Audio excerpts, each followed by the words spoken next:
Shao के विदेश जाने को लेके सिर्फ उसकी मॉम ही नहीं बल्कि जेंग भी नहीं चाहता था वो विदेश जाके पढ़े। पर आप जिसे पसंद करते हो उसके लिए अपनी खुशी अपने चाहत को सैक्रिफाइस करना ही पड़ता है और उसकी खुशी को देखना पड़ता है। इसीलिए जेंग भी शाओ को सपोर्ट कर रहा था। वो इस मुश्किल का हल निकालने के लिए शाओ की मॉम को उसकी मॉम के साथ बात करवाने की बात करता है। उसे विश्वास था उसकी मॉम अगर शाओ के मॉम को समझाएगी तो वो ज़रूर समझ जाएगी। शाओ को भी उसका ये आइडिया बहुत पसंद आती है। अगले सीन में हम देखते हैं लिनशी हुआन के शॉप में आती है शायद उससे बात करने, लेकिन वो जब टैंग को वहाँ देखती है और जान पाती है कि वो दोनों साथ में काम कर रहे थे, तब उसके चेहरे से हंसी गायब हो जाती है और वो चली जाती है वहाँ से। टैंग हुआन को हर बार लिनशी के लिए बेचैन होते देख आज पूछ ही लेती है कि लिनशी उसके लिए क्या थी। हुआन बताता है लिनशी उसके लिए प्रीसियस फ्रेंड थी, जिसे सुन के टैंग को बुरा लगता है।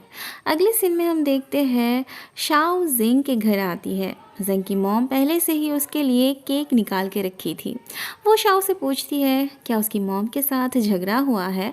शाओ जब अपनी प्रॉब्लम बताती है तब जेंग की मॉम उसे समझाती है कि हर माँ बाप को अपने बच्चों को लेके फ़िक्र होती है।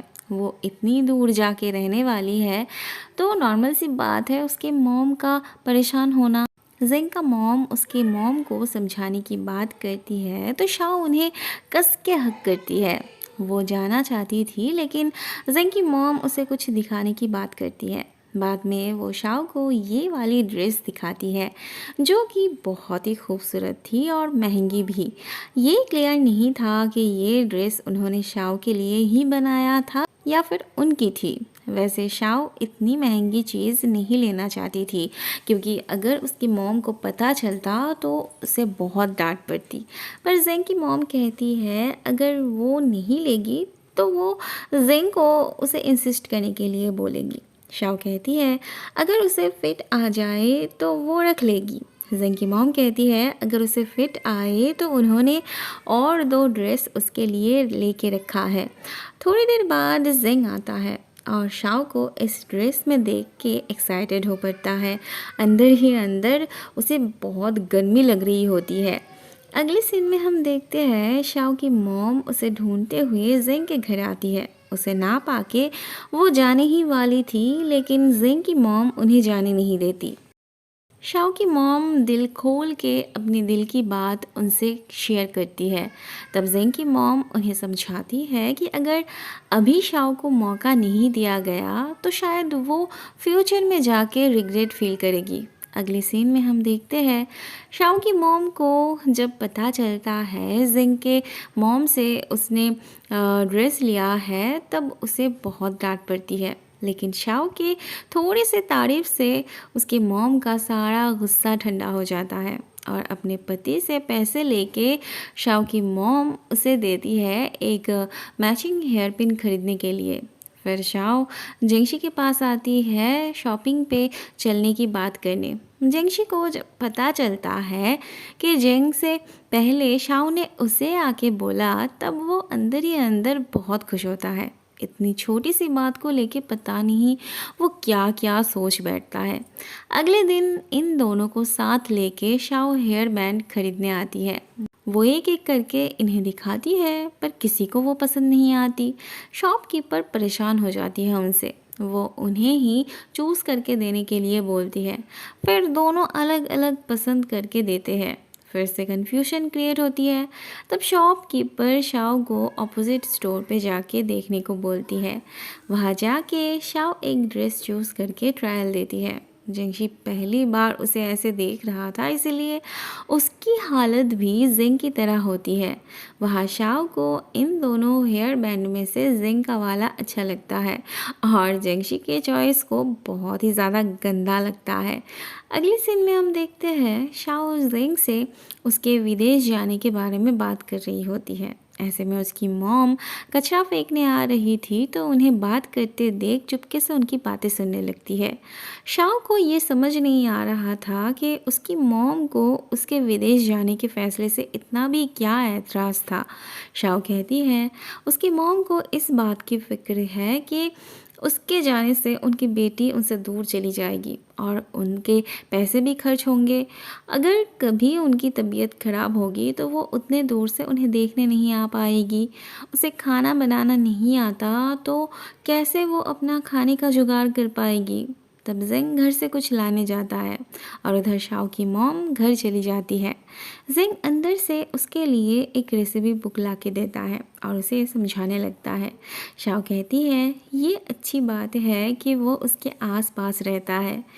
अगले सीन में हम देखते हैं शाओ की मॉम शाओ के विदेश जाने को लेके तीनों में वोट करने के लिए बोलती है। शाओ कहती है क्या फ़ायदा, पापा तो उनके ही चेले हैं, वो जो कहेंगी वो तो वही करेंगे। शाओ की मॉम तब रहने देती है, पर तभी शाओ को लगता है कि एक बार ट्राई करके देखने में क्या हर्ज है।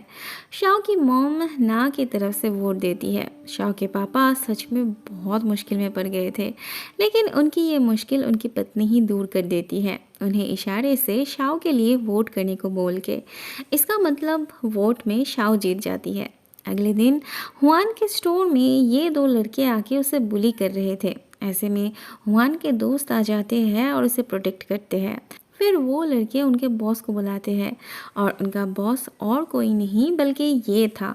और सबसे ताज्जुब की बात, लिनशी भी उनके साथ थी। उसने वांग के ग्रुप में ज्वाइन किया था।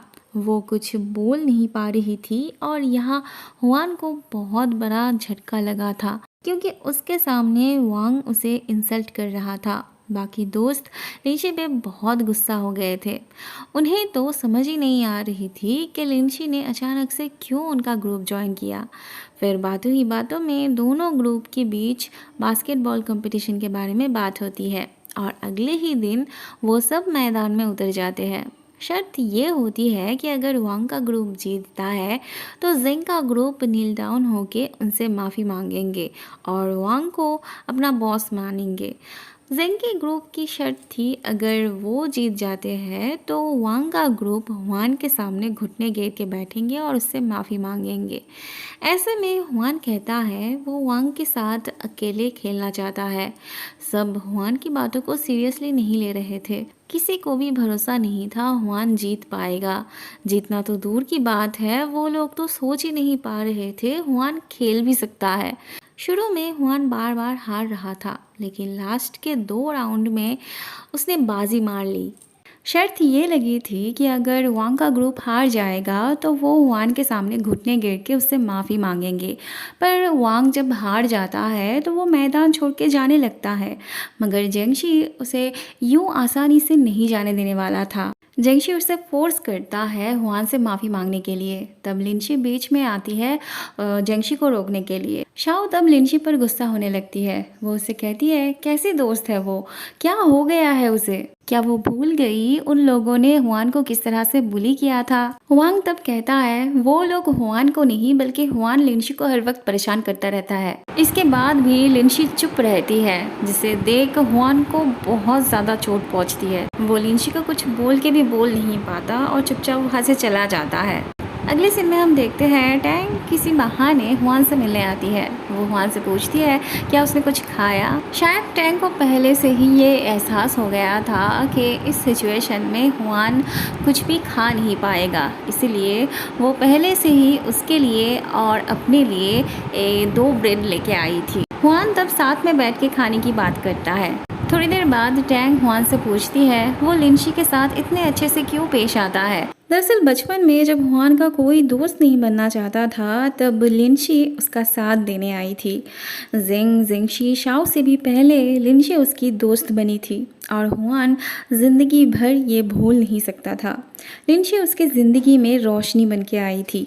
टैंग पूछती है तो क्या होगा अगर वो रोशनी उसे जला दे। हुआन को जलने का डर नहीं था, वो तो बस इस बात से डरता था कि कहीं लिनशी उसे भुला ना दे। हुआन की बात से टैंग के दिल पे चोट पहुंचती है। उसकी आंखों से तो थोड़े से आंसू भी निकल आते हैं, पर वो जल्दी से उस आंसू को पोंछ लेती है। अगले सीन में हम देखते हैं शाओ के मॉम के पास लिंजी का कॉल आता है और वो शाओ से बात करना चाहती है। शाओ जब बात करने आती है तब भी उसके मॉम डैड वहीं पे थे और उसके मॉम तो वहाँ से जाना ही नहीं चाहती थी। उन्हें अपनी बेटी की बातें सुननी थी, पर शाओ के डैड उन्हें ज़बरदस्ती वहाँ से लेके जाते हैं।